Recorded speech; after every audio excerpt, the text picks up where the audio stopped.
आपका सवाल है कि डिटॉक्स में आयरन लेवल कैसे होगा, राइट? हाँ वो आप जी। क्या ना, वो है ना, हाँ।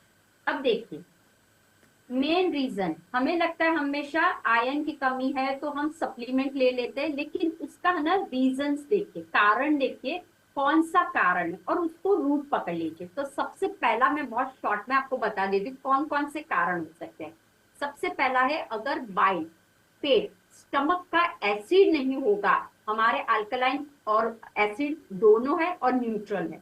अगर आपका बाइल, स्टमक का जो एसिड में नहीं रहता है, तो आपका डाइजेशन नहीं होगा, तो आपको क्या होगा, गैस होगा, एसिडिटी होगी, बर्पिंग होगी। तो हम समझते हैं, हम उसकी इंक्वायरी अलग, लेकिन ये एक साइन है कि अगर आपको ज्यादा बर्पिंग हो रहा है, एसिड ऊपर आ रहा है, तो समझ जाइए आयरन का प्रॉब्लम हो रहा है, आयरन आपके भीतर में कम है, तो उसको लेना है। दूसरा, अगर आप एंटीबायोटिक ज्यादा ले रहे हो, तो कोई कोई एंटीबायोटिक पिल्स में आयरन का एब्जॉर्प्शन नहीं होता है।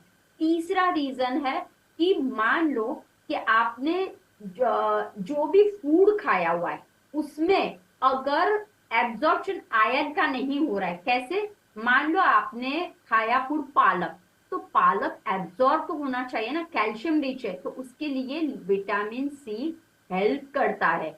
तो हरेक जो आप जो भी फूड खा रहे हो उसमें विटामिन सी होना चाहिए। अब विटामिन सी कैसे मिलेगा? आंवले इज अ बेस्ट, आंवला से मिल सकता है, तो आपका आयरन वो भी एक बढ़ सकता है। और दूसरा है नींबू। तो हमेशा जब भी खाना खाने बैठते हो ना, तो इतना जो नींबू, एक नींबू, इसमें से 1/4 नींबू का इस्तेमाल खाना खाने के समय कीजिए। और दूसरी बात है कि हम लोग क्या करते हैं कि शरीर से अगर रक्त कहीं से बढ़ रहा है, मान लो कि आपको कॉन्स्टिपेशन है, इसमें पाइल्स हुआ है, या फिर अल्सरेटिव कोलाइटिस है, या कहीं ना कहीं जख्म हो गए हैं, तो आयरन जा रहा है। या मेंस्ट्रुअल के साइकिल के दरमियान, मेंस्ट्रुअल में अगर ज्यादा हो रहा है, तो वो भी एक काम करता है। तो अब जब आप डिटॉक्सिफिकेशन करते हो, तो आपका क्या हो जाता है, डाइजेशन इंप्रूव होने लगता है अच्छी तरह। और जैसे ही डाइजेशन इंप्रूव होने लगेगा, ऑटोमेटिक वो कहाँ पे, पहला ही है रस धातु।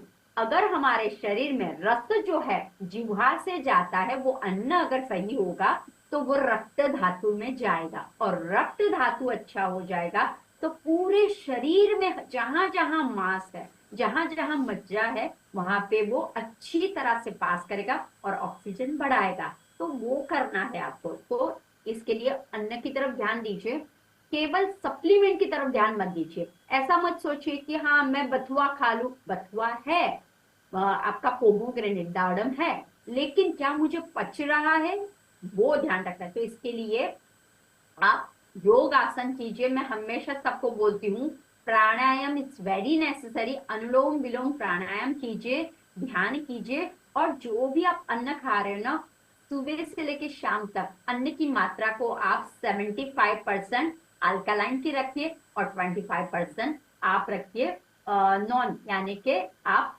जो कुक फूड है उसका इस्तेमाल कीजिए। और फास्टिंग ऑलवेज हेल्पिंग करता है। आपके पास कोई अगर है करना, तो उसके साथ फास्टिंग कीजिए।